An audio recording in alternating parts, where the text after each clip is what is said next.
Student, this is bridge rectifier, and you have studied in theory what is a rectifier. Actually, there are two types of signals like AC and DC, alternating current signal and direct current. So there are certain applications where it is required that we want the DC signal only, and it is not easy to get the DC signal at lower cost even every time. So it is comfortable to convert AC into DC, and a circuit which converts AC into DC is called as rectifier. You have in your syllabus half wave rectifier, full wave rectifier and bridge rectifier. That depends on how many diodes are used over there and what is the circuit type connection. So bridge rectifier requires 4 diodes. Obviously these 4 diodes are connected in a specific manner that you can see in this particular circuit. It forms a bridge actually. Our input is this AC signal, which is written as 230 volts. So in India, AC has the significance 230 volt and 50 hertz. This is the transformer. I'll show you in the circuit what is the transformer. This one is the transformer, and this is primary and secondary of the transformer. When we go with the primary and secondary, these two are the coils, and here you can see these 4 diodes are connected. The diodes are connected in a specific manner, as I said. See here, this is the positive, this is the positive. So these 2 diodes are connected in one way and these 2 are connected in the other way. At a time only 2 diodes will be in the forward bias because of the positive half cycle and negative half cycle type of AC signal. You have studied it in theory, so I don't go in details of that, but at least try to understand that when we are going with this secondary, when the signal appears as these 2 points, then we can see that this one and this one will be forward bias. So these 2 will be in the working condition, other 2 will be reverse bias and will not be in the working condition.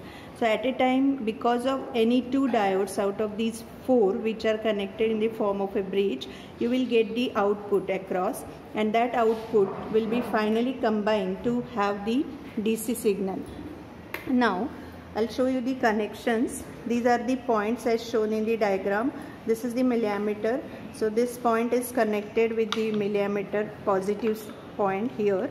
Then this is connected to the resistance box. This is the resistance box, and finally this is given to the ground. Now see, you can see the values of the current. This is the DC current over here. As we have already converted AC into DC with the help of this rectifier circuit, obviously your output will be DC here. Initially I have just taken 10 ohm, that is your RL, that is the load resistance is only 10 ohm, and you can see that the current is 400 milliamperes. If you increase the resistance, see here, it is now 20 ohms. So this is 280 milliamperes. As you go on increasing the resistance, obviously the current will be decreasing.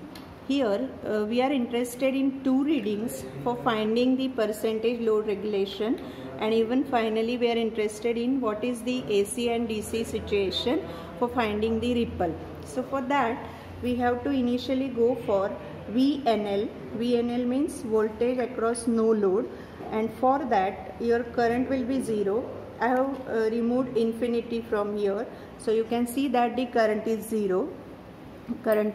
So I'll show you the voltage, and that voltage obviously is the maximum voltage.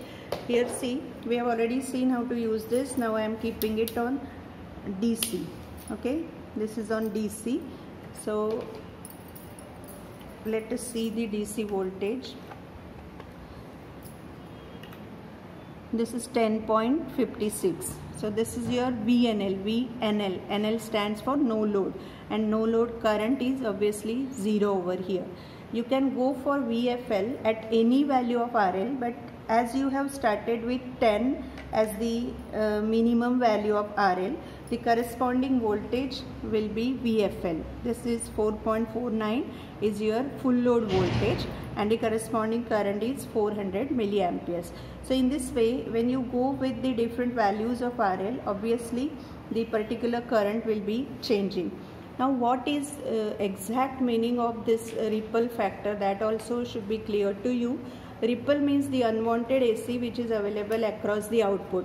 Since rectifier circuit is expected to convert all AC into DC, we don't want the AC across the output, so it is called as the unwanted AC. And for a good rectifier circuit, the the ripple should be very less. Then when we go with the regulation means constancy. You are familiar with the concept of stabilizer. In TV, fridge, at home we are using the stabilizer circuits. So here as the values of resistances are changing, basically the value of variation in the voltage should be less, and you should get nearly equal, nearly constant value over there. And for this regulation we are interested to find out VNL, VFL. The formula is already given to you. VNL minus VFL upon VFL into 100. When you multiply it by 100, then it will be in percentage. So that will be your percentage load regulation. Then when we go with the graph C, this is the graph of VL versus IL, means the voltage and the current, and this is what I was telling, that nearly constant value. Here you can point out this value and this value. One corresponds to infinite resistance and the other corresponds to smallest resistance. So that is VNL and VFL. So finally we can calculate percentage load regulation and ripple factor. And the bridge rectifier is a very important circuit. The reason is that its efficiency is 81.2%. Basically there are simple 4 diodes which are very cheap. This circuit itself is very simple circuit, but as far as the half wave rectifier is compared with the bridge rectifier or full wave rectifier, with the help of 2 more diodes, the efficiency is exactly doubled. So that is how it is performed. Thank you.